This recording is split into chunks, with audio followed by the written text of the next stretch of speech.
महाराज रघु अयोध्या के सम्राट थे। वे प्रभु श्री राम जी के परदादा थे। उनके नाम से ही उनके वंश के क्षत्रिय रघुवंशी कहे जाते हैं। एक बार महाराज रघु ने एक बड़ा यज्ञ किया। जब यज्ञ पूरा हो गया तब महाराज ने ब्राह्मणों तथा दीन दुखियों को अपना सब धन दान कर दिया। महाराज रघु इतने बड़े दानी थे कि उन्होंने अपने आभूषण, सुंदर वस्त्र से लेकर बर्तन सहित सब दान कर दिया। उसके बाद वे मिट्टी के बर्तनों से काम चलाने लगे। एक दिन वर्तंतु ऋषि के शिष्य ब्राह्मण कुमार कौत्स महाराज रघु के पास आए। महाराज ने उनको प्रणाम किया। उन्हें आसन पर बिठाकर मिट्टी के गड़ुए से उनके पैर धोए। स्वागत सत्कार होने पर महाराज ने उनसे पूछा, हे ब्राह्मण कुमार, आप मेरे पास कैसे पधारे हैं? मैं आपकी क्या सेवा करूं? कौत्स ने कहा, महाराज, मैं आया तो किसी काम से ही था, किंतु आपने तो अपना सर्वस्व ही दान कर दिया है। अब मैं आप जैसे महादानी उदार पुरुष को संकोच में नहीं डालूंगा। महाराज रघु ने कौत्स से नम्रता से प्रार्थना की, आप अपने आने का उद्देश्य तो बताइए। कौत्स ने कहा कि उनका अध्ययन पूरा हो गया है। अपने गुरुदेव के आश्रम से घर जाने से पहले कौत्स ने गुरुदेव से गुरु दक्षिणा मांगने की प्रार्थना की। तब गुरुदेव जी ने बड़े प्रेम से कहा, वत्स, तुमने यहाँ रहकर जो मेरी सेवा की है उससे मैं बहुत प्रसन्न हूँ। मेरी गुरु दक्षिणा तो हो गई, तुम संकोच मत करो, प्रसन्नता से अपने घर जाओ। परंतु कौत्स ने तो गुरु दक्षिणा देने के लिए हठ कर लिया। तब गुरुदेव जी को बहुत क्रोध आ गया और वे बोले, तुमने मुझसे 14 विद्या पढ़ी हैं, अब तुम प्रत्येक विद्या के लिए 1 करोड़ सोने की मोहरें लाकर दो। इस प्रकार 14 करोड़ सोने की मोहरें लेने के लिए कौत्स अयोध्या में आए थे। महाराज रघु ने कौत्स की बात सुनकर कहा, जैसे आपने यहाँ तक आने की कृपा की है वैसे ही मुझ पर थोड़ी सी कृपा और करें। 3 दिन तक आप मेरी अग्निशाला में ठहरें। महाराज रघु के द्वार से एक ब्राह्मण कुमार निराश लौटे। यह तो बड़े दुख एवं कलंक की बात होगी।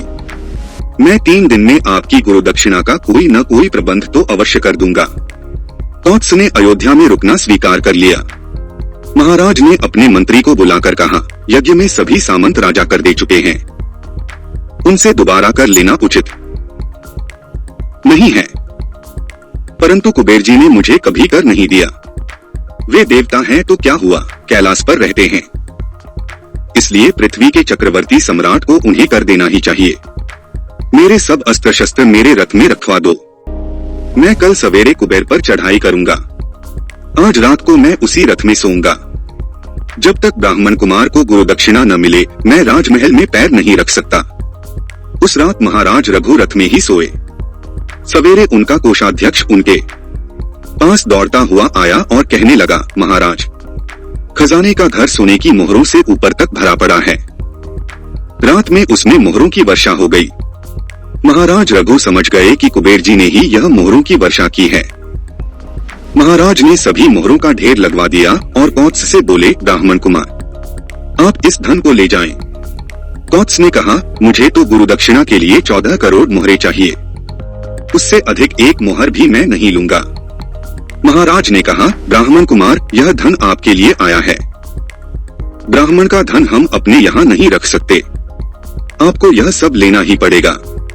कौत्स ने दृढ़ता से कहा, महाराज, मैं ब्राह्मण हूँ, धन का मुझे करना क्या है?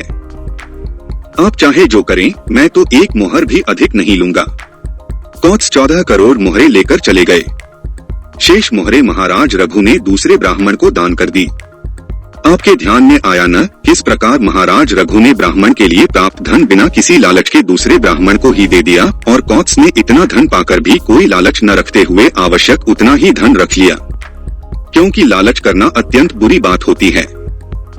तो दोस्तों, यह थी हमारी आज की कहानी। उम्मीद करता हूँ कि आपको पसंद आई होगी। आपको ये कहानी कैसी लगी कमेंट करके हमें बताएं। वीडियो को लाइक करके चैनल को सब्सक्राइब कर लीजिए, साथ में घंटी को दबाकर ऑल पर सेट कर लीजिए ताकि आने वाली वीडियो आपको तुरंत मिले। मुझे दीजिए अगली वीडियो तक इजाजत, तब तक के लिए धन्यवाद।